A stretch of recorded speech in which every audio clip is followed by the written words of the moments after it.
Gummidipoondi MLA அன்னைக்கு பிற்படுத்தொட்டு மந்திரியாக இருந்த ஜெயலலிதா காலத்தில் அப்போ ஜெயலலிதா அதை தன்னோட எம்எல்ஏ கொண்டுட்டாங்களேன்னு அதை பெருசாக ஆக்கி இந்த தீரன் அதிகாரம் ஜாங்கிட்ட கொடுத்து கொண்டு வந்துட்டு இந்த மேட்டர் இன்னும் பேசப்படுது தம்பி. இவனுக்கு நீங்கள் இப்போ அடித்தா நீங்கள் செத்துருவீங்க, உங்களுக்கு ஒரு குடும்பம் இருக்கும், உங்களுக்கு ஒரு உறவுகள் இருக்கும், உங்களுக்கு ஒரு குழந்தைங்க இருக்குங்கிற உணர்வுகளற்ற ஒரு மிருகங்கள். ஏன்னா அவனோட டிஎன்ஏவே அப்படிப்பட்ட டிஎன்ஏ, பயம் தெரியாத டிஎன்ஏ. ராஜபுத்திரில் ஃபண்டு ஒதுக்கி அவனை பள்ளிக்கூடத்தில் சேர்த்து ஒழுங்காக படிக்க வச்சு அவனுக்கு படிப்பு கொஞ்சம் தான் வரும், அந்த கொஞ்சம் படிப்புக்கு ஏதோ ஒரு வேலை வாய்ப்பை போட்டு உருவாக்கி அவனை அடுத்த ஜெனரேஷன் நீங்கள் சிவிலைஸ் பண்ணலன்னா பண்ணிக்கிட்டே தான் இருப்பான்.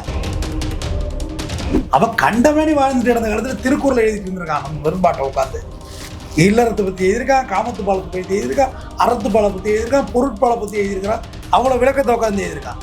குறுந்தொகை விளக்க ஒரு எழுதிட்டு இருக்கான். நம்மால் நம்மளை கண்டு பயப்படுறது நம்மளோட இலக்கியம் தான். இலக்கியங்கள் தான் ஒரு சமுதாயத்தை சீர்படுத்த முடியும், வேற எந்த நலத்திட்டங்களும் சீர்படுத்தாது.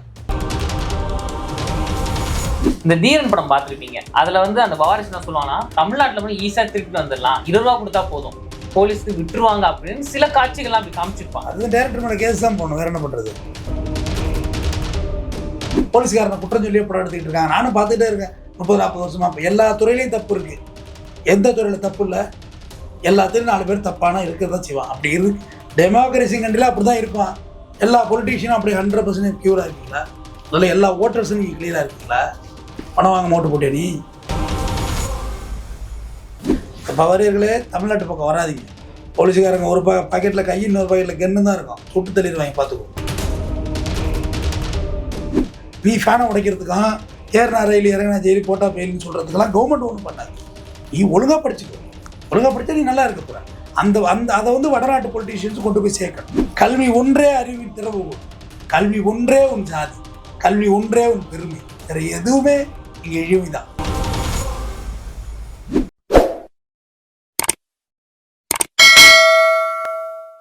மெட்ராஸ் டவுன் பஸ் நேயர்கள் அனைவருக்கும் வணக்கம். இன்று நம் நேர்காணலுடன் இணைந்திருக்கும் சிறப்பு விருந்தினர் குற்றவியல் வழக்கறிஞர் திரு R.S. தமிழேந்தன் அவர்கள். வணக்கம். வணக்கம். பவாரியாஸ் இந்த ஒரு பேரை நம்ம சமீப காலமா கேட்டு இருந்திருப்போம். ஏன்னா அந்த தீரன் படத்தை வந்ததுக்கு அப்புறம் கும்மிடிப்பூண்டி எம்எல்ஏவோட வழக்குல இந்த ஒரு பேர் அதிகமா இடம் பெற்றுச்சுங்க. இதுக்கப்புறம் யார் இப்ப இந்த பவாரியாஸ் அப்படின்ற ஒரு கேள்வி எல்லாரும் மக்களே வந்துச்சுங்களே. அதாவது ராஜபுத்திர அந்த ஒரு வம்சத்துல இவங்க எப்படி குற்றவாளியா மாறுறாங்க, ராஜஸ்தான பூர்வீகமா கொண்ட இவங்க கும்மிடிப்பூண்டி எம்எல்ஏ கொள்றாங்க, யார் இவங்க அப்படின்ற ஒரு கேள்வி பரபரப்பா பேசப்படுது. பவாரியாஸ் யாருங்க சார்? ராஜஸ்தானை பூர்வீகமாக கொண்டவர்கள் தான். இந்தியா முழுக்கவே 2,65,000 பேர் தான் அவங்க மொத்த பக்கத்தில் இருக்கிறாங்க. அதாவது பவாரியர்கள் ஒரு காலத்தில் ராஜபுத்திரர்கள், அவங்களும் ஒரு மன்னர்களாக வாழ்ந்தவங்க தான். நம்மளை மாதிரி மனிதர்களாக சராசரியாக வாழ்ந்த ஒரு மனிதர்கள். அவங்க முகலாய படையெடுப்பு 1526 பானிப்பட்டு போர், இதெல்லாம் பாபர் பானிப்பட்டு போர். பாபர் அவருக்கு அடுத்தது ஹுமாயூன், அப்படியே அக்பர், ஜஹாங்கீர், ஷாஜகான், அப்படியே அவுரங்கசீப்போட முகல் பீரியட் முடிஞ்சு போகுது. அவுரங்கசீப் தான் முகல் பீரியடில் பிக்கஸ்ட் எம்பரர். அவர் இந்த தக்கான பீடபூமி மட்டும் தான் பிடிக்க முடியல. அதாவது கர்நாடகாவில் கொஞ்சம், ஆந்திராவில் கொஞ்சம், தமிழ்நாட்டில் கொஞ்சம், ஒரு முக்கோணம் வரலாறு படிச்சிங்கன்னா தெரியும். தக்கான பீடபூமி அது மட்டும் தான் பிடிக்க முடியல, பாக்கி எல்லாத்தையும் பிடிச்சாரு அவுரங்கசீப். அவுரங்கசீப் தான் சின்ன வயசுலேயே வந்தவர். பறந்த பரப்பில் தொட்டு அதை கண்ட்ரோல் பண்ண முடியல, அவர் அதை ஆட்சி முடியல. அப்போ முகலாய பீரியட்ஸ் முகல் எம்பரர்ஸ் வந்தபோது ராஜபுத்திரர்கள் முகல் எம்பரர்ஸில் ஒரு படை அங்கமாக வைக்கிறாங்க. யானைப்படை, குதிரைப்படை, இந்த மாதிரி படை அங்கம். அது மாதிரி மனித படைகளில் ஒரு படை அங்கமாக சிறப்பு படையாக, அதாவது கொரில்லா தாக்குதலுக்கு அவங்கள பயன்படுத்துகிறாங்க. கொரில்லா தாக்குதல் இன்னொரு நிறையா தெரிஞ்சிருக்கும். வாலி சுக்கிரவன், வாலி ராமன், இந்த ராமாயணத்தில் கூட கொரில்லா தாக்குதல் இருக்கும். நம்ம பக்கத்து இலங்கையில் கூட அந்த கொரில்லா படையை பற்றியெல்லாம் படிச்சிருந்துருப்பீங்க. அப்போ ஒரு படை அங்கமாக அவங்க வசித்து இருந்த காலத்தில் படை தோற்று போகுது. பானிப்பட்டு போரில் தோற்று போகல. அப்போ அவங்க இஸ்லாமிய படையெடுப்புகள், அதாவது முகல் எம்பரர்ஸ், இஸ்லாமியங்கிற வார்த்தை அப்போ இல்லை, முகல் எம்பரர்ஸ், அவங்க என்ன சொல்லிட்டாங்கன்னா, நீங்கள் படைக்க தகுதி இல்லாதவங்கடா அப்படின்னு ஓடி போகலான்னு விரட்டி விட்றாங்க. ஓடி போய் அவங்க காட்டுக்குள்ளே விரட்டி விட்றாங்க. எல்லாரையும் விரட்டணும்னா காட்டுக்குள்ளே போயிடுறாங்க. இது ஒரு வரலாற்று ஆய்வாளர் கோஷ்வாயா அவர் எழுதுனது. அதை தான் நான் படிச்சுட்டு பேசுகிறேன். இதில் வேறு ஏதாவது மாறுபட்ட கருத்து இருந்ததுன்னா எம்எல்ஏ எதுவும் சார்ஜ் பண்ணக்கூடாது. சார்ஜ் மீன்ஸ் இன்னைய கழுவி ஊற்றக்கூடாது. ஒரு வரலாற்று ஆய்வாளர் எழுதியிருக்கிறாரு, அதை நான் படித்து சொல்கிறேன். காட்டுக்குள்ளே ஓடிடுறாங்க. அதுக்கப்புறம் பிற்பாடு காட்டுக்குள்ளே போனோன்னா அவங்களுக்கு வேறு தொழில் எதுவும் தெரியல, மிருகங்களை வேட்டையாடி சாப்பிட்றது தான் அவங்க வேலையாக வச்சுருக்காங்க. வேறு எதுவும் இல்லை, காசு பணம்லாம் கிடையாது. வெறும் மிருகத்தை வேட்டையாடுறது, சாப்பிட்றது, தூங்குறது, இதுதான் அவங்களுடைய வாழ்வியல். அவங்களுடைய ஒரு ஒரு ஒரு ஆதிவாசி கற்கால மனிதர்களாக இருந்தாங்கல்ல, நெருப்பை கண்டா பயப்படுறது, மழையை கண்டா பயப்படுறது, இப்படி வாழ்கிறாங்க. வாழ்ந்த பிற்பாடு பிரிட்டிஷ் எம்பரர்ஸ், அதுக்கு பிறகு நிறைய எம்பரர்ஸ் மாறி மாறி வெள்ளைக்காரருடைய வருகை வருது. வெள்ளைக்காரரோட வருகை வந்தோன்னா அவன் ஆக்டாக கொண்டு வர்றாங்க எல்லாத்தையும். என்ன சொல்கிறாங்க, வைல்டு அனிமலை வேட்டையாடக்கூடாது, ஃபாரஸ்ட் ஆக்ட் கொண்டு வரும், எல்லாத்தையும் வேட்டையாடினாங்க. ஆனால் அவங்க வேட்டையாடலாம், வெள்ளைக்காரர்கள் துப்பாக்கி வைத்து வேட்டையாடினாரு. ஆனால் நீ வந்து இது உள்ளூர் ஆயுதம் இருக்குல்ல, இந்த ஈட்டி, இந்த கோடலி, வில்லம்பு வச்சு வேட்டையாடக்கூடாது. ஆனால் அவங்க கென்ஸ் வச்சு வேட்டையாடினாங்க. பிரிட்டிஷ் டைம் பாஸுக்கு வேட்டையாடினாங்க, சரிதானே? அவங்க பார்த்துருப்பீங்க அதெல்லாம். அப்புறம் வெள்ளைக்காரன் என்ன முடிவு எடுத்தாலும் வைல்டு அனிமலே அழிஞ்சிட போகுது, வெள்ளைக்காரன் வந்தவங்க போல துப்பாக்கி கடை வந்தான், அழிஞ்சிட போகுதுன்னு அவன் ஆக்டை போட்டான். ஆக்டை போட்டு ஆனால் இவங்களை உள்ளூருக்குள்ள அப்பையும் வந்து இவங்களை சர்வே பண்ண முடியல. காட்டுக்குள்ளேருந்து கொண்டு வந்துட்டான் ஊருக்குள்ளே. அவன் தான் வேலைக்கு ஆள் வேணுமே. கொண்டு வந்தப்போ இவங்களுக்கு எதுவுமே தெரியலையே. வேட்டையாடுறது இவங்க தொழில், வேட்டையாடி சாப்பிட்றது தொழில், வேட்டையாட தொழில் நாட் தொழில், அவங்க வாழ்வியல் வேட்டையாடுறது. பார்த்தா அவங்களுக்கு எதுவுமே தெரியல, உள்ளூரில் கொண்டாந்து சர்வே பண்ண முடியல, திணற ஆரம்பிச்சிட்டாங்க. அப்புறமா தான் அந்த ராஜபுத்திரர்கள் ஒரு காலத்தில் ராஜாக்களாக போர் வீரர்களாக இருந்தவர்கள், வீரத்துக்கு விளைந்தவர்கள், பயம் என்றாலே அறியாதவர்கள். அதோடு தான் இன்றைக்கி சொன்னாங்க வெரி அக்ரஸிவ் அண்ட் வெரி ஃபெரோசியஸ்ன்னு அவங்கள சொல்கிறாங்க. காரணம் பயமே தெரியாது. ஏன்னா அவனோட டிஎன்ஏவே அப்படிப்பட்ட டிஎன்ஏ, பயம் தெரியாது டிஎன்ஏ. நீ அவனை சிவிலைஸே பண்ண முடியல. அதுக்கப்புறம் வெள்ளைக்காரர் போய் நம்ம ஜனநாயகம் டெமோக்ரஸி வந்தோம். நம்ம வந்து அவங்களுக்கான பெரிய லெவலான ஒரு முன்னெடுப்பு எடுக்கலை. நம்ம ஆல்ரெடி மொத்தமாகவே வடமாநிலம் அப்படி தான் இருக்குது. அதில் என்ன ராஜபுத்திரர்கள் அவனுங்க மட்டும் என்னத்தை செய்ய போகிறாங்க, பவாரியர்ஸை அவனுங்க எல்லாமே தான் வறுமையில் தானே இருக்கிறாங்க. ஆனால் அவங்களுக்கான முன்னெடுப்புகளை எடுக்கலைங்கிறது தான் உண்மை. தமிழ்நாட்டை கம்பேர் பண்ணி நீங்கள் வடக்கெல்லாம் போயிடாதீங்க தம்பி. தமிழ்நாடு வந்து பழங்குடி மக்கள்லேருந்து, இருளரின மக்கள்லேருந்து, பட்டியலின சமுதாய மக்கள்லேருந்து, பேக்வேர்டு கேஸ்ட்லேருந்து, மோஸ்ட் பேக்வேர்டு கேஸ்ட்லேருந்து எல்லாருக்கும் அவ்வளோ இடஒதுக்கீடு யூட்டிலைஸ் பண்ணி வச்சுருக்கிறது தமிழ்நாடு. நான் சொல்கிறேன், இந்த இடஒதுக்கீடுங்கிறது சென்ட்ரல்லேருந்து உள்ளது தான், இந்திய அரசியலமைப்பு சாசனத்தில். ஆனால் அது முழுவதுமாக பயன்படுத்தியது தமிழ்நாடு தான், தெரிஞ்சுக்கங்க. சும்மா எல்லாம் உட்காந்து இங்கே உட்காந்து வசவசமாக பாடிக்கிட்டு இருக்கான். ஒன்று வரலாறு புரியாமல் பாடணும், அல்லது விவரம் புரியாமல் பாடணும். இடஒதுக்கீடுனா என்னன்னே தெரியாமல் உடக்க இருக்கிறாங்க. அதை நம்ம இன்றைக்கே நான் சொல்கிறேன், இப்போயும் நம்ம முழுசாக பயன்படுத்திக்கல. இன்னமும் ஏதோ ஒரு 10% பயன்படுத்துறது இந்த லெவலுக்கு வந்திருக்கோம். இன்னமும் முழுசாக நம்ம பயன்படுத்தினா எல்லா இடத்துலையும் நம்ம தான் இருப்போம். அப்போ அடுத்தது நம்ம அரசியலமைப்பு சட்டம் வந்த பிறகும் ராஜபுத்திரர்களுக்கு ஒரு சரியான வாகு வழிகளை ஏற்பாடு பண்ணி கொடுக்கல, அவங்கள சிவிலைஸ் பண்ணவே இல்லை. அதோட்டு தான் அவங்களுக்கு மனித உயிர் பெருசாகவே தெரியறதில்லை. மீனிங் உங்களுக்கு you know that Delhi Nirbhaya வழக்கில் வந்து அவங்கள கோர்ட்டில் ஏற்றி பனிஷ் பண்ண உள்ள எல்லாம் ஹேங்கிங் போட்டாங்க, தூக்கு தண்டனை போட்டாங்க. அதில் அவன் சொன்ன ஸ்டேட்மெண்ட் இருக்குது, கன்ஃபெஷன், ஒப்புதல் வாக்கு மூலம், இது அஃபென்ஸு தான் எங்களுக்கு தெரியலன்னு சொல்கிறான். இதுமாரி நாங்கள் நிறையா பண்ணியிருக்கோன்னு வேறு சொல்கிறான். இது குற்றம் என்றே எனக்கு தெரியல, எங்களுக்கு இந்த பீப்புள்ஸ் எங்களுக்கு தெரியல, இதுமாரி நாங்கள் நிறையா பண்ணியிருக்கோம்னு சொல்கிறோம். அப்போ சிவிலைஸ் ஆகாமே ஒரு சொசைட்டி இருக்குதுன்னு சொல்லுவார். பவாரியர்ஸ் வேறு, அவன் வேறு, அது வேறு, காட்டுமிராண்டி அவன் வேறு. இவனுக்கு வந்து நீங்கள் இப்போ அடித்தா நீங்கள் செத்துருவீங்க, உங்களுக்கு ஒரு குடும்பம் இருக்கும், உங்களுக்கு ஒரு உறவுகள் இருக்கும், உங்களுக்கு ஒரு குழந்தைங்க இருக்குங்கிற உணர்வுகளற்ற ஒரு மிருகம் சொல்லுது. ஏன்னா இப்போ நம்ம கொலை செய்யக்குள்ள என்ன சொல்கிறோம், அவன் பொண்டாட்டி பிள்ளைலாம் மாசமாக இருக்குது, என்னடா இப்போ போயிட்டு தேவையில்லாமல் அவன்கிட்ட தகராறு பண்ணுறீங்கன்னு. அவனுக்கு அந்த ஃபீலிங்ஸ் எல்லாம் கிடையாது. கருப்புல வயிற்றுல புள்ள இருந்தாலும் ஒன்று தான், குழந்தையா இருந்தாலும் ஒன்று தான், எல்லாரையும் ஒரே ஈவன். ஏன்னா அவனுக்கு வந்து இப்போ மிருகங்களை வேட்டையாடுறதுல நம்மள்ட்ட ஒரு தர்மம் இருந்துச்சு. என்ன தர்மம் சொல்லுங்க பார்ப்போம்? குட்டி விலங்குகளை வந்து வேட்டையாட மாட்டோம், ஆண் விலங்குகளை பார்த்து தான் வேட்டையாடணும், பெண் விலங்குகளை வேட்டையாட மாட்டோம், வயிற்றுல நிறைமாத கர்ப்பிணியாக இருக்க மிருகங்களை டிஸ்டர்பே பண்ண மாட்டோம், அந்த கூட்டத்தையே கலைக்க மாட்டோம், ஒதுங்கி போடும். நம்ம வேட்டையாடின மரபு இருக்குது தம்பி, நம்மள்ட்ட மீன் பிடித்தல மரபு இருக்குது தம்பி, நம்மள்ட்ட நிறைய விஷயங்கள் இருக்குது. குஞ்சு மீன்லாம் மாட்டினா எடுத்து மறுபடியும் கடலில் விடுறது இன்றைக்கி மரபு இருக்குது. ஏன்னா அது இனமே அழிஞ்சு போயிடுமே. தாய் மீனை கொண்டுட்டினா அப்புறம் எப்படி இருக்கும்? பெண் விலங்குகளை வேட்டையாடிட்டு அப்புறம் இனப்பெருக்கம் எப்படி நடக்கும்? ஆண் மிருகங்களை வேட்டையாடணும். ஆரம்ப காலத்தில் வயதான மிருகங்களை வேட்டையாடின பண்பெல்லாம் நம்மள்ட்ட இருந்திருக்கு. அதை இவ்வளோ பண்பு நம்மள்ட்ட இருக்கு. இந்த ஒரு வேட்டை தொழிலை தான் அவங்க புதுமாக கொண்டவங்க, அந்த ஒரு இனக்குழு. ஆனால் அவங்க திருட வந்திருக்காங்க, திருட வந்து வெறும் பொருளமான திரும்பி போனால் பரவாயில்ல, ஆனால் வந்த இடத்த கொலையும் செஞ்சுட்டு போகிறாங்க. இது எப்படி? இல்லை, இப்போ நீங்கள் எப்படி கேட்குறீங்கன்னா, ஒரு மான் இருக்குது, அந்த மானில் வந்து ஒருத்த காலை மட்டும் வெட்டி தாட்டு பண்ணி போக வேண்டியதானே, ஒட்டுமொத்த மானையும் ஏன் கொண்டாங்கிற மாதிரி இருக்குது. அவனை பொறுத்தவரையும் அதுதான், அவனை பொறுத்தவரையும் இது வேட்டை, அவ்வளோதான். அவனை பொறுத்தவரை சிம்பிள். இது ஒரு பெரிய குற்றமாக கூட அவனை உணரவெல்லாம் வாய்ப்பு இல்லை. ஜெயிலில் போட்டிருக்காங்களா, ஐயோ நம்ம தப்பு செஞ்சதுனால 20 வருஷமாக ஜெயிலில் இருக்கவங்கிற ஃபீலிங்ஸ் எல்லாம் இருக்காது.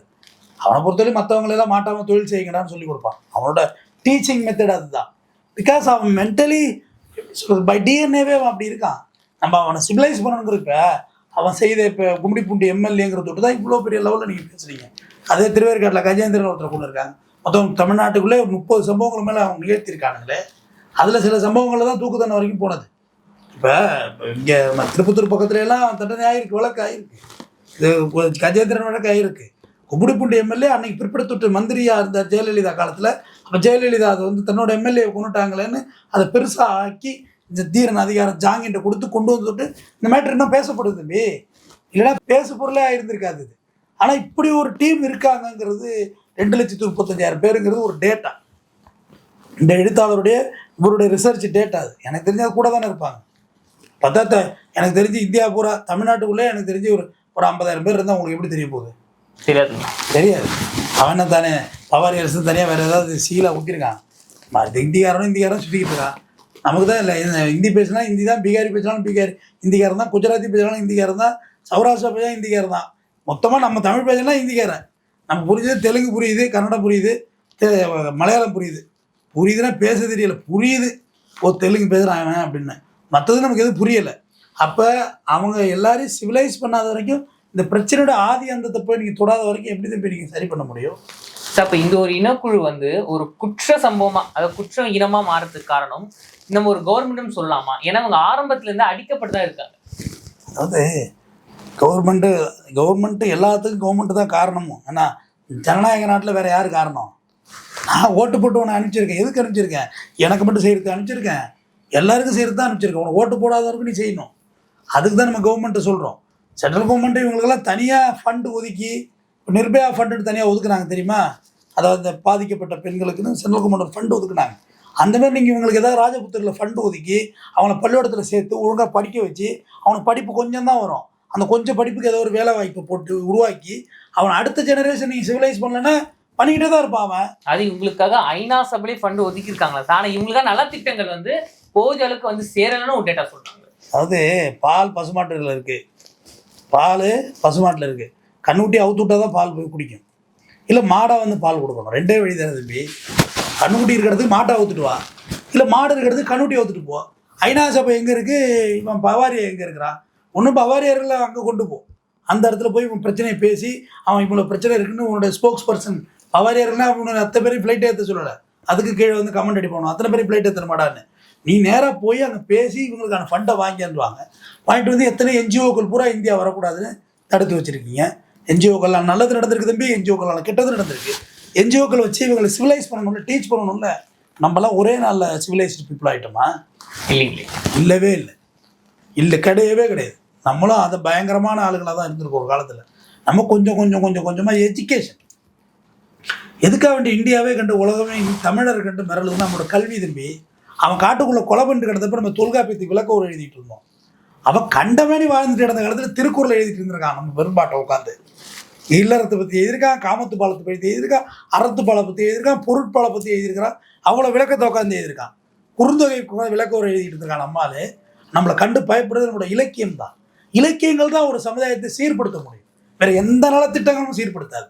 இந்தியா ஃபுல்லாக எடுத்து இத்தனை மொழி சொல்கிறான்ல, தமிழில் உள்ள மாதிரி லாங்கஸ்ட் லிட்ரேச்சர் எங்காவது இருக்கா? இலக்கியம் இருக்கா? இல்லைங்களே. உலகம் முழுவதும் கிடையாது, உலகம் முழுவதே கிடையாது தம்பி. நம்மள்ட்ட இருக்க இலக்கிய நூல்கள்லாம் அவ்வளோ நூல்கள் நம்மள்ட்ட இருக்குது. பேச பேச பேச பேச தமிழை பற்றி பேச பேச ஆச்சரியம் தான். தமிழை இந்த தமிழை இல்லை, தமிழ் மொழியை சொன்னேன். பேச பேச ஆச்சரியம் தான். வர வர வர கூட்டிக்கிட்டே இருக்கும். அது தான் நம்ம சிவிலைஸாக இருக்கும். நம்மள்ட்ட எப்பயுமே ஒரு அறம் இருக்கும் தம்பி. நம்ம ரொம்ப நல்லவங்க தம்பி. நம்ம எந்த தப்பும் செய்ய மாட்டோம். ஒரு கர்ப்பிணி பெண் வந்தால் பஸ்ஸில் இடம் கொடுக்கும், உட்காருமா, இது பண்பு வேறு எங்கே இருக்கும்? வாங்க, நல்லா இருக்கீங்களா, சாப்பிட்டீங்களா? 3வது வாரத்தை தமிழன் கேட்டுருவோம். 3வது வாரத்தை கேட்போம், வாங்கி தர்றான், இருக்கு இல்லை, சாப்பிட்டீங்களா? விருந்தோம்பலை பற்றி எழுதியிருக்காங்க சொல்லுவேன். விருந்தோம்பலை பற்றி எழுதியிருக்கான் ஒரு குறளில். அறன்பது இல்வாழ்க்கையில் பிறன் பழிப்பு இல்லாது நின்றுருக்கிறான். இல்வாழ்க்கை வாழ்றதுல பிறன் பழிப்பு இல்லாது நின்று அடுத்தவன் பழிக்கிற மாதிரி வாழாதுன்னு சொல்கிறான். திருடுறதை பற்றி எழுதியிருக்கான் தம்பி. திருட்டு தொழிலை பற்றி எழுதியிருக்கான், கொலை தொழிலை பற்றி எழுதியிருக்கிறான். கூலிப்பட தான் கொலை தொழில். எழுதாத விஷயமே இல்லையே. அப்போ இது எல்லாமே நம்மள்ட்ட இருந்து தானே இருக்குது. பார்க்காம எழுதியிருப்பான் வல்லுவான், எல்லாம் இருந்திருக்கு. ஆனால் நம்ம சிவிலைஸ் பண்ணியிருக்கான். அப்பயே நம்மளை சிவிலைஸ் பண்ணியிருக்காங்க. நம்ம எல்லாத்துலேயும் ஒரு அறம் இருந்திருக்கு, நம்மள்ட்ட நேர்மை இருந்திருக்கு. நம்மள்ட்ட ரேப்பே இல்லை தம்பி. ஒரு திருக்குறளை கூட ரேப்பை பற்றி அவர் எழுதவே இல்லை வள்ளுவர். நம்மள்ட்ட ரேப் இல்லை, குழந்தை ரேப்பு கிடையாது, குழந்தை திருமணம் கிடையாது. வள்ளுவத்தில் குழந்தை திருமணம் இல்லை. ரேப் இல்லை, திருட்டு இருந்திருக்கு, ப்ராஸ்டியூட் இருந்திருக்கு, விபச்சாரம் இருந்திருக்கு. அப்போ சமுதாயம் எவ்வளோ ஒரு பண்பட்ட ஐஃபை சொசைட்டியாக நம்ம இருந்திருக்கோம் தெரியுதா? எல்லாத்துக்கும் விளக்கம் சொல்லியிருக்காங்க. இப்படி பண்ணுறது எப்படி, இது இப்படி திருட்டுனாலும் அந்த சொத்து எப்படி அழிஞ்சு போவோம், பொறாமப்படாதடா உன் சந்ததியை அழிஞ்சிடுங்கிறான் வள்ளுவன். அப்படிப்பட்ட நம்ம சொசைட்டி. அதில் கொண்டு போய் நீங்கள் பவாரியர்களெல்லாம் சிவிலைஸ் பண்ணுறதுன்னா இலக்கியம் தான் சிவிலைஸ் பண்ண முடியும். அவனை படிக்க வைக்கணும். இப்போ வந்து 20 வருஷம் கழிச்சு தண்டனை கிடச்சிச்சு. ஏதோ சுதர்சன் சார் குடும்பத்துக்கு ஒரு சின்ன ஆறுதல், தண்டனை கிடச்சி கோர்ட்டு வந்துட்டு அவர் பையன் கூட பேட்டி கொடுத்தாரு. அவர் 2 வாட்டி எம்எல்ஏ இருந்திருக்காரு, பேட்டியெல்லாம் கொடுத்தாரு. இதை கூப்பிடுவாங்க, வருவோம் போவோம். அது ரொம்ப கஷ்டமாக இருந்திருக்கும் அந்த சூழல்லாம். ஆனால் இப்போ அந்த குடும்பத்துக்கு ஒரு ஆறுதல் கிடச்சிருக்கும். அதை வேணால் நான் சொல்லலாம் மொழிய. பட் அந்த பிரச்சனையோட அடி அந்தம் எது, அதை நீங்கள் சரி பண்ணாமல் பிரச்சனையை சால்வ் பண்ணணும்னு சொல்கிறது வந்து சும்மா வெறும் எம்பக். அவங்களுக்கு நலத்திட்டு ஃபண்ட் இருந்து என்ன பண்ணுறது தம்பி, அந்த ஃபண்டை அவங்கள்ட்ட கொண்டு சேருங்க, பள்ளிக்கூடம் கட்டி கொடுங்க, வீடு கட்டி கொடுங்க. இதெல்லாம் இப்படி தான்ப்பா வாழணுங்கிறத நம்ம மக்களோடு அவங்கள பழக விடுங்க. இப்போ ரயிலில் ஏறுனா பொழிச்சுன்னு வச்சு, பீகாரில் கூட வச்சு தான், எல்லாம் வச்சு தான். ஆனால் இங்கே பாருங்கள், தேனும் பாலும் வெடியுது, அப்சைடம் ஸ்கோர்னு அதெல்லாம் ஒன்றுமே இல்லை. போய் பார்த்துட்டு வந்தாச்சு, பீகார்லாம் ஒன்றுமே இல்லை. அதான் நீங்கள் ஒரு விஷயம் சொன்னீங்க, பீகாரில் அப்படி இருக்குது, தமிழ்நாட்டில் எப்படி இருக்குன்னு. இந்த தீரன் படம் பார்த்துருப்பீங்க. அதில் வந்து அந்த பவாரிஸ் என்ன சொல்லுவாங்கன்னா, தமிழ்நாட்டில் போய் ஈஸியாக திருப்பி வந்துடலாம், 20 ரூபா கொடுத்தா போதும், போலீஸ்க்கு விட்டுருவாங்க அப்படின்னு சில காட்சிகள்லாம் அப்படி காமிச்சிருப்பாங்க. அது டேரக்டர் மேலே கேஸ் தான் போகணும், வேறு என்ன பண்ணுறது? 20 ரூபா கொடுத்தா கூட இது எப்படி, இது லாஜிக்கு? அவ்வளோ பெரிய வாஸ்டான் படத்தா, நீ உயிரை கொடுத்து ஜாங்கிட்டு போய் பிடிச்சாரு, மிஸ் ஆகிருந்தா போட்டே இருப்பாங்க. அவங்கள பிடிக்க போய் பெரிய பாண்டை ஏசி செத்துருக்காரு, அதை வைக்க வேண்டியதான ஒரு காட்சியா? பெரிய பாண்டி ஏசி செத்தார் இல்லைங்க, மதுரை வாயில் ஏசி அசன் கம்சல் சுட்டது என்னமோ முனீஸ்வரருக்கு என்ன தான், நம்ம இன்ஸ்பெக்டர் குளத்தூர் இன்ஸ்பெக்டருக்கு என்ன தான் தவறி மிஸ்ஃபயர் ஆச்சு, விட்டுருந்தா கல்லால் அடி செத்துருப்பார் அவர். அதை காட்சிப்படுத்தாமல் சும்மா சம்மந்தம் இல்லாமல் போலீஸ்காரனை குற்றம் சொல்லியே படம் எடுத்துக்கிட்டு இருக்காங்க. நானும் பார்த்துட்டே இருக்கேன் 30-40 வருஷமா. இப்போ எல்லா துறையிலையும் தப்பு இருக்குது, எந்த துறையில் தப்பு இல்லை, எல்லாத்துலேயும் 4 பேர் தப்பான இருக்க தான் செய்வான். அப்படி இருக்கு டெமோக்ரஸி கண்ட்ரியில் அப்படி தான் இருப்பான். எல்லா பொலிட்டீஷியனும் அப்படி 100% க்யூராக இருக்கீங்களா? அதில் எல்லா ஓட்டர்ஸும் நீங்கள் கிளியராக இருக்கீங்களா? பணம் வாங்க ஓட்டு போட்டே நீ எவ்வளோ கொடுப்பாங்க? இடைத்தேர்தல் இருந்தால் திருவிழா தான் அப்படின்னு ஸ்டேட்டஸ் வைக்கிறீங்களா? அப்போ மனநிலை என்னவா இருக்குது? ஒரு நல்ல ஜனநாயகத்தை நீ தேர்ந்தெடுக்க போகிறதில்ல, துட்டுக்கு வாங்கிக்கிட்டு ஓட்டு போட போகிற. அப்போ உன்னை வந்தவனா அப்படி தான் இருப்பான். போலீஸ்காரன் சம்பளத்துக்கு வேலை பார்க்க எல்லா துறையும் சம்பளத்துக்கு வேலை பார்க்குறாங்களா? ரெவன்யூவில் உட்காந்து நாற்காலி அரைச்சபடியாக வீட்டுக்கு போகிறாங்களா? அவங்களாம் நல்லா வேலை பார்த்துட்டாங்களா? எல்லா துறையிலையும் மிஸ்டேக்ஸ் இருக்குது. பட் உயிரை கொடுத்து பணையம் வச்சு போராடுறவன் செத்து போயிட்டானே. பெரியப்பாட்டை ஏசி பெரியப்பாட்டிங்கெல்லாம் இருந்திருந்தா டிசிஐ டெப்டி கமிஷனர் அனைவரும் ஆல்மோஸ்ட் டிசிஐ இருப்பார். இன்னும் அதுக்கு மேலே கூட ரேங்கில் வந்திருப்பார். வயசு இருந்தவருக்கு அவர் இறந்து போயிட்டார். அந்த குடும்பத்துக்கு யார் கொடுப்பா? அவர் ஒன்றும் சொந்த பிரச்சனையில் வெட்டிட்டு சாப்பிட தம்பி, அவர் பணி நிமித்தம் போக்குள்ளே மரணிக்கிறாரு. அப்போ அதுக்கு கொடுமை இல்லையா அவங்களுக்கு? அதே காட்சி வைக்கல, 20 ரூபா கொடுத்தா விடுவாங்க. எல்லாம் ஒரு பேச்சாட்டம். அதெல்லாம் தவிர அப்படிலாம் ப்ரொஜெக்ஷன் பண்ணாதீங்க. நம்ம போலீஸில் நல்லவங்க தான், நிறைய நல்லவங்க இருக்கிறாங்க. அவங்க இருக்கிறதோடு தான் நம்ம இந்த அளவுக்காக நடமாட முடியுது. சரியா? ஆர்பிகாரங்க இருக்கிறதோடு தான் அங்கே வடக்கு அமைதியாக இருக்க முடியும், தெற்க வரையும் நம்ம தூங்குறோம் நிம்மதியாக. நீ கன்னியாகுமரி காலை வச்சுட்டு பழந்துட்டு தூங்குறதுக்கு காரணம் காஷ்மீரில் அவன் நிற்கிறான். ரைட்டா? அவங்களையும் நீங்கள் குறை சொல்லிட்டு தான் எங்கே தான் போகிறது? எல்லா இடத்துலையும் சில தவறுகள் இருக்க தான் அந்த விஷயம். அதெல்லாம் இல்லைன்னா சொல்லலை. 10% பர்ஃபெக்ட் பீப்புள்னு யாருமே கிடையாது. நானும் கிடையாது, நீனும் கிடையாது. இப்போ வந்து அவர்கள் பவாரியர்கள் வந்து குற்றவாளிகளே இல்லை, அவர்கள் தேவ தூதர்கள்லாம் நான் சொல்லலை. செய்கிறது பூரா மகா அட்டூழியம், அக்குறுமம். அந்த சீர்காழியில் வந்து கொலை பண்ணால் கண்ணெதிராக அதெல்லாம் அந்த கேஸை பார்த்தேன், என்கவுண்டர் தான் ஆச்சு. பவாரியர்களே தமிழ்நாட்டு பக்கம் வராதிங்க. போலீஸுக்காரங்க ஒரு பாக்கெட்டில் கை, இன்னொரு பாக்கெட்டில் கென்னு தான் இருக்கும், சுட்டு தள்ளிடுவாங்க. பார்த்துக்கோ. இது 20 ரூபா கொடுத்தான்னு சொன்னில்ல, அதெல்லாம் இங்கே வந்து விளையாட்டு வச்சுக்கிடாதீங்க. அதோடு நிறுத்திக்கோ, உன் வேலையில் அங்கே வச்சுக்கோ, இங்கே வச்சுக்காது. ஆனால் உங்களுக்கும் சேர்த்து சிவிலைஸ் பண்ணுறதுன்னா கவர்மெண்ட் தான் முடிவெடுக்கணும். அரசாங்கம் அவங்களுக்கான ஃபண்டை கொடுத்து அவங்க சிவிலைஸ் பண்ணுங்கள். ஒரு பீப்புளை எம்பவர் பண்ணுது தம்பி. அவனை காட்டில் இருக்கிற சிங்கம் புலி கரடியா, சிங்கம் புலி கரடி கூட பறிச்சா தான் திங்குது தம்பி, கொள்ளை அடுத்தவனை அடிக்கும். ஆனால் மனுஷன் பசி இருக்கிறதுலே வேலையை பார்த்துக்கிட்டே தான் இருக்கிறான். அதனால் நமக்கும் பங்கு இருக்குது, கவர்மெண்ட்டுக்கும் பங்கு இருக்குது. அவங்களும் தங்களை திருத்திக்கிறதுக்கான வழிகளை பண்ணணும். எங்களுக்கு படிப்பு வரல அப்படின்னு சொல்லிட்டு நீ சுற்றிக்கிட்டு இருந்தால் எப்படி? படிக்க முயற்சி பண்ணணும்ல. எஜுகேஷனோட இம்பார்ட்டன்ஸை வடக்கு உள்ள பொலிட்டீஷியன்ஸ் கொண்டு போய் மக்கள்கிட்ட சேர்க்கலைங்கிறது என்னோட பெரிய குற்றச்சாட்டாக வைக்கிறேன். நம்ம பொலிட்டீஷியன்ஸு இவ எல்லாரும் எல்லாம் விளைஞ்சி வைங்க, அது மட்டும் சொல்லிடுறேன். ஆனால் நம்மள்ட்ட ஒரு எஜுகேஷனை பற்றி ஒரு எம்பவர்மெண்ட் ஐடியா உண்டு. இப்போ காலை சிற்றூட்டி திட்டம் இங்கே சக்ஸஸ்ஃபுல்லாக பண்ணுறாங்க. மதிய சாப்பாடு காமராஜர், சத்துணவு எம்ஜிஆர், அதுக்கு பிறகு பூர்ண சத்துணவு கலைஞர் கருணாநிதி, இப்படி பஸ் பாஸ் கலைஞர் கருணாநிதி, ஜெயலலிதா, சைக்கிள், லேப்டாப்பு, இப்படி எல்லா தலைவர்களும் சொல்கிறேன். செஞ்சது எல்லாமே கல்வியை நோக்கி பெரிய பயனாக இருக்குது. இன்றைக்கி காலை சிற்றூட்டி திட்டம் ஆரம்பித்து எல்லா ரேஷியோலையும் சொல்லிட்டேன், எல்லா தலைவர்கள் செய்ததுன்னு சொல்லிட்டேன். கல்வி ரொம்ப முக்கியம். எஜுகேஷன் ஃப்ரீ பண்ணு. இன்னைக்கெல்லாம் ஒரு புள்ள கவர்மெண்ட் ஸ்கூலில் சேர்ந்தா ஒழுக்கமாக நீ படிச்சுக்கணும். நீ பொறிக்குதானம் பண்ணிட்டு சுற்றுறது இப்போ கவர்மெண்ட் ஒன்றும் பண்ண முடியாது. நீ ஃபேனை உடைக்கிறதுக்காக ஏறினா ரயில் இறங்கினா ஜெயிலி போட்டா பெயில்னு சொல்கிறதுக்கெல்லாம் கவர்மெண்ட் ஒன்றும் பண்ணாது. நீ ஒழுங்காக படிச்சுக்கோ. ஒழுங்காக படித்தா நீ நல்லா இருக்க போகிற. அதை வந்து வடநாட்டு பொலிட்டீஷியன்ஸ் கொண்டு போய் சேர்க்கணும். அவங்களை ரொம்ப அடிமுட்டாளாகவே வச்சு வெறும் ஓட்டர்ஸாகவே வெறும் கம்யூனல் ரீதியாகவும் வெறும் ரிலீஜன் ரீதியாகவும் ஃபயர் பண்ணி ட்ரிகர் பண்ணி வச்சுருக்காங்க. நம்ம அப்படி இல்லவே இல்லை. நம்ம ரிலீஜன் ரீதியாக ட்ரிகரே ஆக மாட்டோம் தெரியுமா? நீ இந்து, நீ முஸ்லீம், கிறிஸ்தவன்னு சொல்லி வர, அது தெரியும், போயிரு பெருமா கோயிலில் பூசாரி வருவார், பொங்கல் வாங்கி சாப்பிட்டு வரும், பேசுவார் அப்படின்ட்டுருவாங்க. அதே நீ ஒரு இந்து அப்படின்னு சொன்னீங்கன்னா இரு ரம்ஜான் பிரியாணி ஒரு சத்து வெயிட் பண்ணி சாப்பிட்டு பேசுவோம். நீ கிறிஸ்டியன் அப்படின்னா இரு நான் வேளாங்கண்ணி மாதா கோயில் போயிட்டுருக்கேன், வந்து அப்புறம் பேசுவோம். நம்மள்ட்ட அந்த ஒற்றுமை உண்டு. அவங்க வீட்டில் பிரியாணி நம்ம வீட்டு தான் முதல்ல வரும், நம்ம வீட்டு தீபாவளி போகிறாரு அவங்க வீட்டு தான் முதல்ல போவோம். அப்போ நம்மளை பிரிக்க முடியாது. நம்ம வேறு காரணம் இங்கே உள்ள இஸ்லாமியர்களுக்கும் அந்த சிவிலைசிங் இருக்குது, இங்கே உள்ள இந்துஸுக்கும் அந்த சிவிலைசிங் இருக்குது, இங்கே உள்ள கிறிஸ்தவர்களுக்கும் அந்த சிவிலைசிங் இருக்குது. பட் அவங்களுக்கு அது இல்லவே இல்லை. அவங்கள்ட்ட இருக்க ஒரே பாயிண்ட்டு மையப்புள்ளி மதம், கடவுள். அதை வச்சு அவங்க ட்ரிகர் பண்ணி சண்டை தான். வேறு எதுவுமே படிக்கவே இல்லை. அவங்க படித்தா தான் தம்பி இதை விட்டு நீங்கள் வெளியில் வருவீங்க. கல்வி ஒன்றே அறிவின் திறவுகோல், கல்வி ஒன்றே உன் ஜாதி, கல்வி ஒன்றே உன் பெருமை. வேறு எதுவுமே இங்கே இழிவுதான்.